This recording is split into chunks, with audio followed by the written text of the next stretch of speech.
Okay. Sige, it's okay. You grab it. Ayan. Okay. So, 3 things we can share our experiences, our hopes, and our problems. Okay? Para mas gumagaan ang ating mga problema kung merong nagnanalangin sa atin.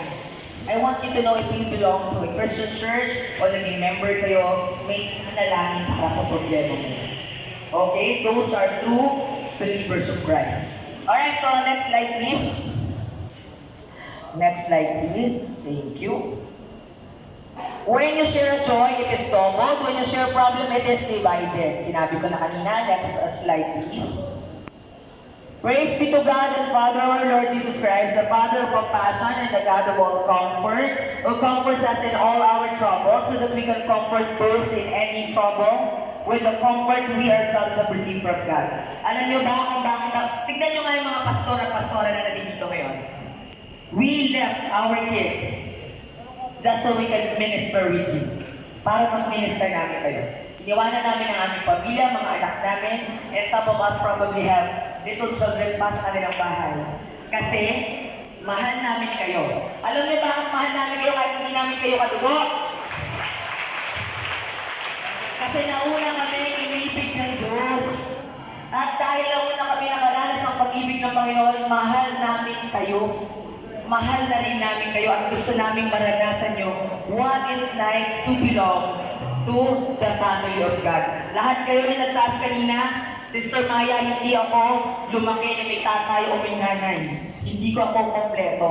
But when you become part of the family of God, kompleto ka na kapatid. Kompleto ka na kapatid. Ang pag-ibig ng Diyos Ama, ng ating Panginoon, ay higit pa sa pag-ibig mo na hindi ka pinanandigan o ng nanay mo na umalis. Sa Panginoon, you are enough. Again, sa ating unang-una natin pag-meet, sabi namin, you are not an accident. Hindi ka pagkakabali, you are not a mistake. Talagang pinag-isipan ng Panginoon ang pagkalalang sa atin. Tandaan po natin yan. Alright, so now, next slide.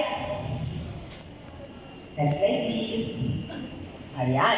So, level 3, partnership, doing my part. Because we are loved, we felt love. Member na tayo ng isang church organization. We are to have fellowship or partnership with them. Ito yung ginagawa namin. Kami po lahat nandito, nagsasama-sama. We are volunteers. In fact, marami sa amin dito, may dalang pabaon para sa inyo. Walang nagsusustain ng ministry namin, kami pa nga ang magdadala. Ginagawa namin ang libre. Kasi ganon ang naranasan namin pag-ibig sa Panginoon. So makikita niyo yun sa amin. God loves you so much, then po ay nakikita niyo rin yun sa amin. Because nauna kami nakaranas na pag-ibig sa Panginoon, ito yung tinatawag ng ministry. Okay? Merong kumakanta kanina, wala pong talent yun. I think walang professional sila. Pero masaya nilang ginawa yung alang-alang sa napakagandang mensahe ng Panginoon para marinig niyo. Okay? So ito yung ministry sa mga bagay na ginagawa namin ng libre, alang-alang sa advancement ng kingdom ng Panginoon. Okay? So we share our talent and our skills, energy and our time. Libre ng bayan. Okay, number 4. The key is, just as you did it to one of the least of these who are members of my family, you did it to me. Alas 3 pa kami mag-asawa na dito. Kasi galing kami sa jail. Sabi nga doon, ano man ang gawin mo sa pinakamababa, dito ay ginagawa mo sa akin. Tatandaan niyo po yan. Lahat ng ginagawa niyo sa mga kasama niyo, ginagawa niyo yan sa Panginoon. Ganon din naman lahat ng palit na ginagawa niyo sa mga kasama niyo, sa authority, sa family niyo, ginagawa niyo yan sa Panginoon. Okay? Parehong impact yun. Kaya kami, masaya po kami mag-share ng puso namin, and it is even greater to do our work. Kaya kami, nagagala kami tuwing Tuesday kasi makikita namin kayo. Amen? Okay, so next slide please. Level 4, kinship. Loving believers like family. If you have become part of the church, sabi ko nga, magkakatagpo kayo ng mga kapatid o kapatiran nyo na ipapanalangin kayo. Who will celebrate joy and your small wins and your big wins. Okay? So sabi nga dito, they were like family to each other. Maniwala po kayo pag naging part kayo ng isang Christian family or spiritual family, naging member kayo ng isang Christian church, o yung family ninyo, spiritual family na tinatawag, mas close pa nga kayo minsan, hindi. Mas close pa kayo kaysa doon sa inyong mga kamag-anak. Okay? Be devoted to each other like a loving family. Yan po ang sabi sa Romans 12:10. Alright? So, next slide please. They were like family to each other. Be devoted to each other like a loving family, okay? That has been stressed enough. We know what real love is because Christ gave up His life for us. And we also give up our lives for our Christian brothers and sisters. Okay? Kayo po, pag kayo naging full-fledged police, ibibigay niyo ba ang buhay niyo para sa akin? Kaya alam niyo, saludo ako sa inyo. Ano po? Yan doon, nakuha pa kapag mayroon bang robbers dito, hindi ka na makakita. Okay, joke lang. Ako po ay life coach sa Taguig headquarters sa Soho, sa RIP at saka sa, I think, Substation 6 with my husband. By the way, my husband is the one in red polo, na Duterte Inspired Polo shirt. So, we do our ministries together. At mahal po namin itong ministeryo na ito. Magkasama kami at solid kami mag-asawa sa paninindigan that we are to win souls for Christ until our last breath. Okay? So, ito po. The best use of life is love. The best expression of love is time. The best time to love is now. Okay? Ang love daw po hindi in-spell as L-O-V-E. Ano daw ang spelling ng love? T-I-M-E, time. Bakit? Dahil hindi na maibabalik yun, walang katumbas yun. Diba? Pag kami, nandito kami, nawala na itong oras na ito ng 1 hour sa aming pamilya. Kasi in-spend namin dito, hindi na maibabalik yun. Pero okay lang yun sa amin kasi minamahal namin kayo. Alright? So, alam niyo si General Binag, I found this, I discovered na Colonel pa lang po sa retired General Cesar Hawthorne Binag. By the way, his sister is right there. Dahil sa Silang Cavite pa siya, uuwi siya sa kanyang mga anak to personally wake them up para makapag-church na. Diba? Pag kayo naging full-fledged police, marami kayong beses na magdadahilan.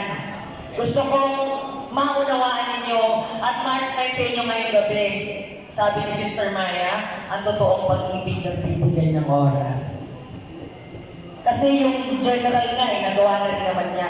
Tumatakas siya doon, hindi naman tumatakas, syempre alam niya na. Pero ang layo ng Silang Cavite, that's near Tagaytay na nga. Tapos uuwi lang siya dito sa kanyang family. Bibigyan niyo ng oras sa family niyo. At kapag naging part na kayo ng church, tatandaan niyo to, your first ministry is your own family. Hindi niyo sila dapat, sila ang unang-una niyong mini-minister, right? Lalo na mga magiging mga lalaki dito, kayo ay magiging ama in the future. Very important po ang spiritual leader ng inyong pamilya. Alright? So next slide please. What matters most in life are relationships. Not achievement. Not the acquisition of things. Yung mga bagay na meron kayo. Diba? Kasi baka pag kayo, well decorated na kayo ng mga kapulisan, wala na kayong oras sa pamilya nyo. Ha? Sila po ang unang-unang binigay ng Diyos sa inyo para paglingkuran. Kaya, mas maganda kung kayo makakakilala sa Panginoon, you bring your entire family, your parents, ang mga anak nyo, ang lahat po ng mga kapatid ninyo sa family na pipiliin nyo, spiritual family na magiging member kayo ng church, you bring them all there. Okay? So, yung achievement niyan and acquisition of things is not as important. Okay? Business is a great enemy of relationship. We become preoccupied with making a living, doing our work, paying bills, and accomplishing our goals as if these are the point of life. They are not. The point of life is learning to love God and people. Dalawa lang po ang pinaka-importante kautusan at naka-envelope na po doon lahat ng mga kautusan. Love your God with all your heart and all your might. Okay? Ang pangalawa ay mahalin mo ang iyong kapwa. So we are biblically required to have fellowship. Nire-require, hindi optional yun. That is what we need to do. Okay? Ang nagsasabi na hindi mo naman kailangan ng church is either ignorant or arrogant. So what's your heart? Kasi sabi ng Panginoon, you are to belong. You should choose to belong, to become a member of God's family. Alright? So, life minus love equals 0. Ulitin nga, life minus love equals 0. Okay, next slide please. The greatest gift you can give someone is your time. It is not enough to say relationships are important. We must prove it by investing time in them. Words alone are worthless. The same thing with the typical relationship. Hindi mo pwede sabihin sa asawa o sa girlfriend mo, mahal kita. Wala lang talaga akong oras ngayon. Pero mahal kita. It's not true love kung inconsistent ka. It's not true love kung selective ka lang sa gusto mong gawin. Same thing with loving God, kailangan bibigyan natin yan ng oras. The essence of love is not what we think or do or provide for others, but how much we give ourselves. Ito sa mga lalaki dito ha, o mga magiging magulang din pala, nanay or tatay.